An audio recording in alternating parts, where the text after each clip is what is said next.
Welcome back to talknorth.com. Thank you for listening.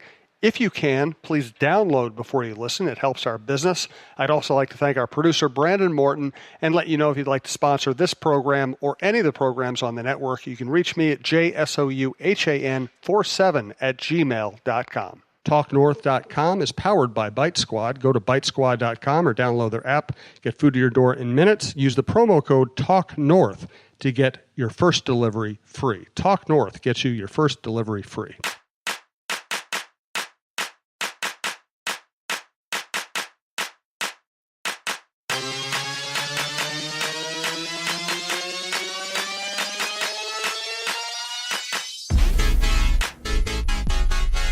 The Flow on Talk North alongside Ricky Palermo, online engineer and producer Brandon Morton, and a special thank you to DJ Brainpower. Brian Powers, you just heard his intro song. He'll have the ending song as well. Former college roommate, current best friend.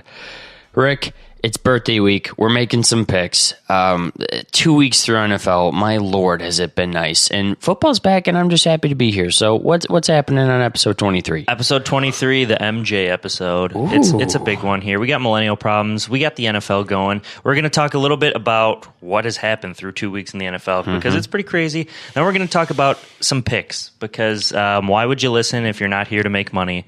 If we have time, the MLB has some crazy stuff going on with the MVP race and the Cy Young race. We'll get to that. And then one thought. Alex, you just turned 25. Happy birthday, my mans. We had a fun time going golfing the other day. We're going to go to some crazy restaurant and buy the place out. But right now, what is your millennial problem as a current millennial? Well, before I get to my millennial problem, we got to have a thank you to Punch Bowl Social, the official sponsor of the Flow podcast. So, folks, are you up into fun this weekend? Are you trying to crave some serious eats and crafted bevs? Because if you are, want to take that shower song out of the shower and practice it in real life with your friends, with your karaoke stylings, if that's the case, it's time you checked out Punch Bowl Social.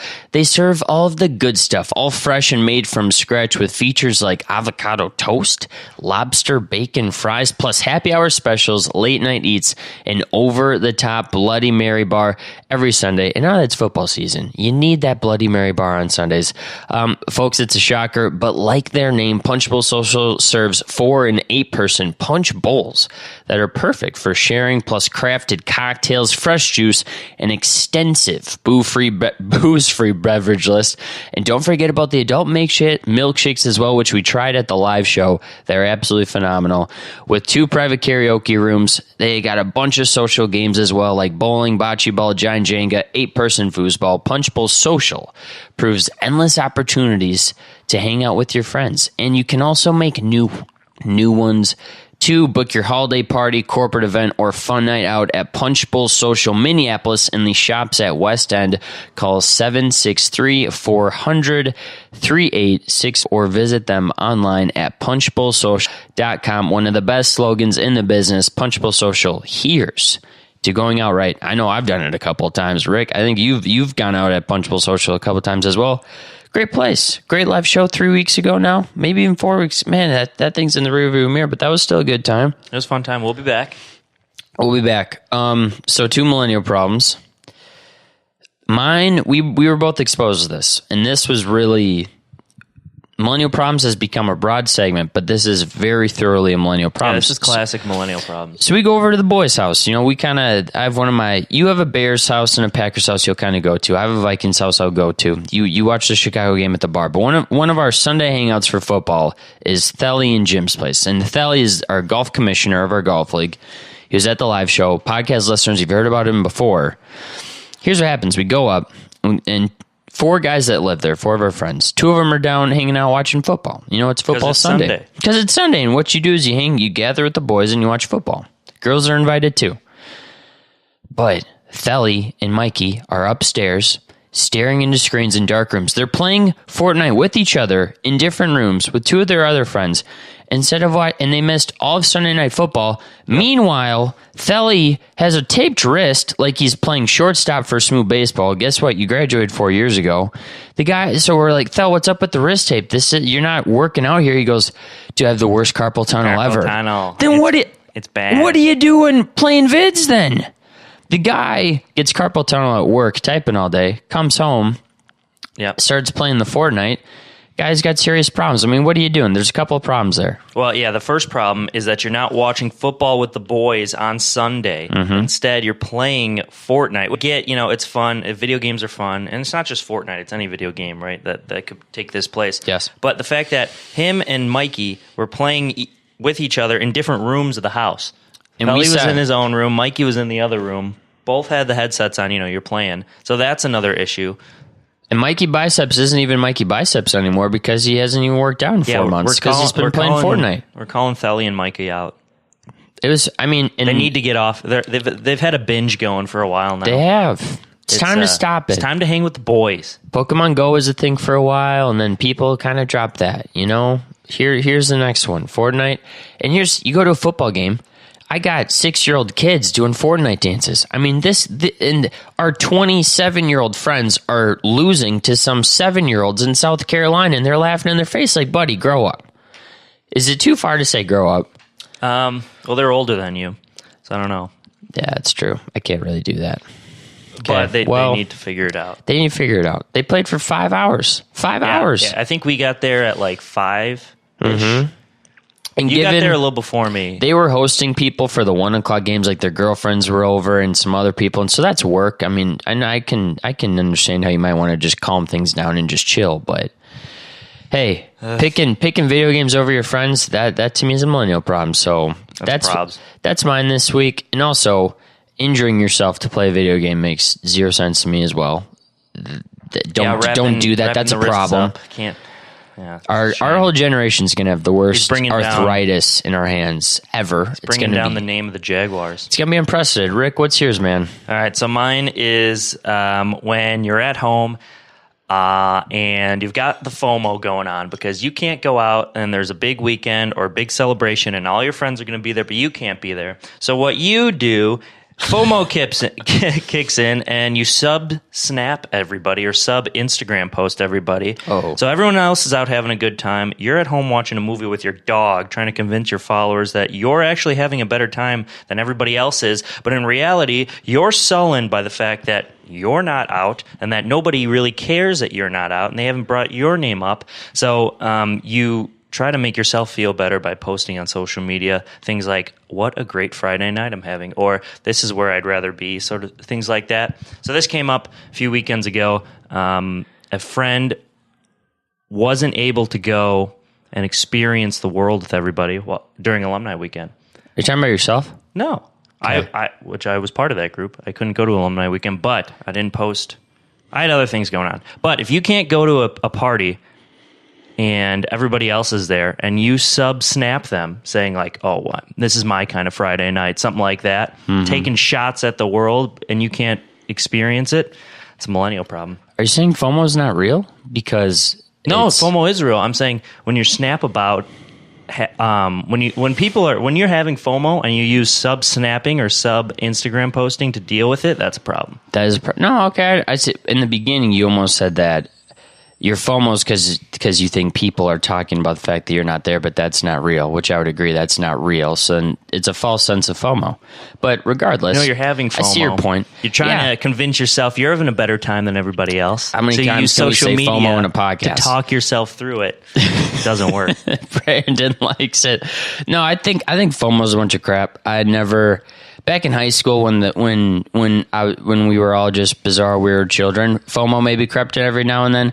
But now as a full-fledged adult, I have too much confidence in just FOMO. Guys, listen, be confident in yourself. If you're missing out on something, go do something better. And if you can't, then work your way towards that. And then there you have a goal in place. But that's when FOMO start eating your in. vegetables, start working out. Maybe stuff will turn around, There's some advice to the party. I just had a birthday. FOMO. I'm old. Yeah, I don't know. FOMO's real. Yeah, it is real. I'm not just do you, man. Just do you and be happy by that. That's all it is. You don't want to miss the party. No, you don't. I haven't. Yeah, I don't know. Exactly. It's a weird thing. FOMO's kicking in now because you're realizing all the times that you missed. Well, no. Yep. I feel it. Brandon knows. Drake, stop. This is all right. Football. Time. Dun, dun, dun. I'm done. Dun, dun, dun, dun, dun, dun. I've been thinking about when we review bets. Again, we missed last week. Sorry, folks. Busy week for the boys. It just happened, yeah. Just happened, right? And so we'll get to betting, but we're going to talk about these divisions first. And Rick, we have to start with the North because your Bears should be 2-0. Well, with the addition of Khalil Mack, he's been on display in 2 primetime games, and he's absolutely dominated. The Bears are number 1 in the NFL in sacks. The defense looks easily top 3rd in the league. I'd almost argue top 5. Raquan Smith has looked great through 2 weeks. Mitch Trubisky still only has 1 passing touchdown, which is a serious problem because Patrick Mahomes... Two? I think I checked this morning. I think it was only 1. Did they not count the Trey Burton? Because he threw one Anthony He Miller did throw the back at the end left. of the game. Maybe they didn't. It's 2. Because I looked this morning and it said 1, but I do now remember 2. So, all right, misleading information on the Flow podcast. Bad podcasting. But anyway. Regardless, the Vikings and Packers are tied atop the division 1-0-1 with the stupid tie. I don't even want to get into that because people have talked about that. Both teams should have lost, and so they got what they deserved, which is a tie, in my opinion. But Rick, as an outsider, I'm kind of concerned about the Bears. I think they're a pretty good team. But I don't think it's their year. But I think it could be their year in 2 years. Do you agree with that? In 2 years, yeah. But, I mean, this year, their schedule just sets up for it. I mean, here we go. We got the Cardinals next week, week 3 for the Bears. The Cardinals may be the worst team in the NFL, along with the Bills. And then you go to the Buccaneers, who might be running out of Fitz magic by We'll talk about them. Are they real or not real? I'm not sure. In week 4. Then they have the Dolphins, who are still 2-0, right? But I don't know. Can Frank Gore hold on through 6 weeks? Then they have the Patriots, so that's iffy. Then they have the Jets, and then they have the Bills. That's the first half of their season. That's such an easy schedule. That is. What I'm saying is the schedule fits up nicely for the Bears, who have arguably one of the best front sevens in football, right? They're turnover-happy defense. But will Mitch Trubisky get the job done? That's the answer. That's why I don't think he will this year. I've watched both those games, and we've talked about this. He's athletic. He can make his escapability does remind you of a Russell Wilson, Aaron Rodgers type of skill set, but the awareness isn't there. He definitely could have won the Bears that Packers game in the second half and really, frankly, just kind of lost it for him by not being able to move the ball enough. He just doesn't have the confidence to throw the ball downfield and to stand in the pocket and find these things. But again, he's 23 years old. All right, these things take time. He's in the first year of a system. He's got a lot to worry about and have responsibility for. I think he's just a little nervous still, but once he gains that confidence, he'll be good. No, Mitch has been running. I think Mitch is averaging 4.5 yards per carry, 2 on his run. So his ability to get first downs is great. The running backs have been great. It's a team that has a defense where it's close to the territory where the defense is so good, it just doesn't matter what the offense does. So that's what I'm looking forward to that. I think the Vikings and Packers are fine, but I do think the Bears are now contenders, whereas I think before the season I thought, they're pretenders. I don't think they're well, good. that's just the Khalil Mack. And I would say that is the biggest That's difference. what it is. He's that good. We're not going to cover all the divisions, but the NFC South is also super. It was one of the best divisions coming into the year, and it's been absolutely flipped on its head because Tampa's 2-0, Panthers 1-1, Falcons 1-1, and Saints 1-1. So, and here's the thing.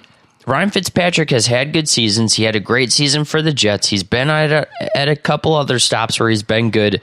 This year, he has the weapons. Deshaun Jackson, leading league in receiving. Mike Evans, one of the best receivers in the NFL.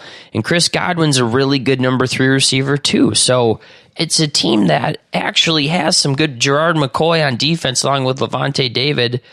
They have some studs. And Dirk Cutter was maybe going to be the first coach to get fired. Now he might be the first one to get an extension. I mean, what a difference. I don't know. And, well, when Jameis comes back in a couple weeks, do you keep Fitzmagic out there? This is his last week. Wave? He's out 3 weeks, so this will be his last week out. And then they play week 4, and then they go on a bye. So, I mean, they've connected.